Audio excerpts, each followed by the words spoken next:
what was the Penobscot relationship with Thoreau? These explorers need guides, whether it's to guide them to places where the beaver were for the fur trapping era, or for just general exploration. And they turned to the native populations that were here. Henry David Thoreau came into Maine in 1846, 1853, and 1857, each time trying to find an Indian guide to guide him into the woods. In 1846, he made an arrangement with a gentleman named Louis Neptune on Mattanock Islands near Lincoln, a deal that fell through, and Thoreau went on to climb Katahdin without a guide. 1853, he hired Joseph Attian, a Penobscot tribal member, to take him to Suncook and back.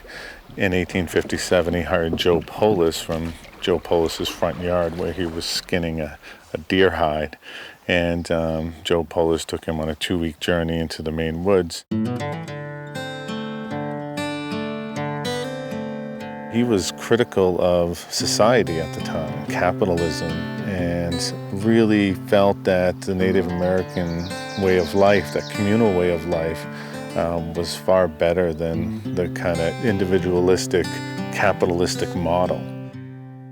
He kind of grew up with his eyes to the ground, and he had a very great obsession about finding Indian arrowheads and other relics in the ground, and even had a kind of science to it. He would kind of watch local farmers and find out who was plowing new fields in the fall, because he knew those new fields in the spring would garner arrowheads. And so he has a large collection of lithics that he ended up giving to the Harvard Museum.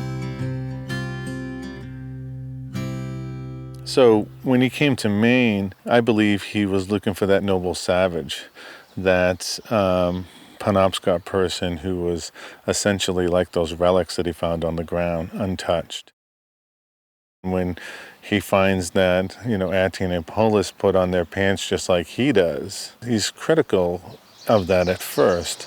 And then he realizes that, as he gets to know them as people and as men, beyond the stereotype, that that's when the growth really happens.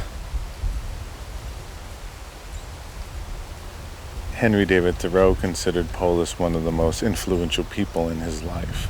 And when Henry David died, he was working on a manuscript on, an encyclopedia basically of Native Americans.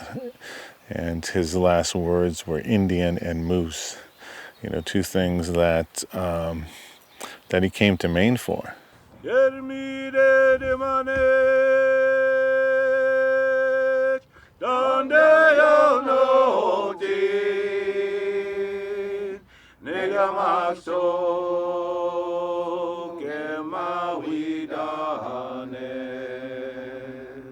The guides that are here now, the roles have kind of flipped because, as a scholar and for me, I don't get to spend a lot of time out in the woods. His team, this is their job.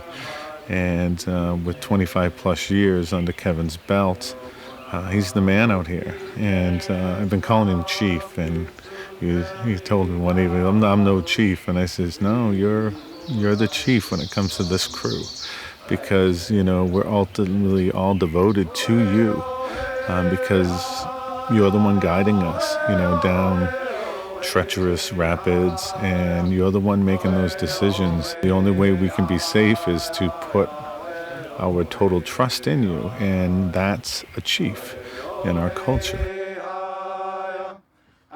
And so he's allowed me to call him Chief ever since I explained it to him.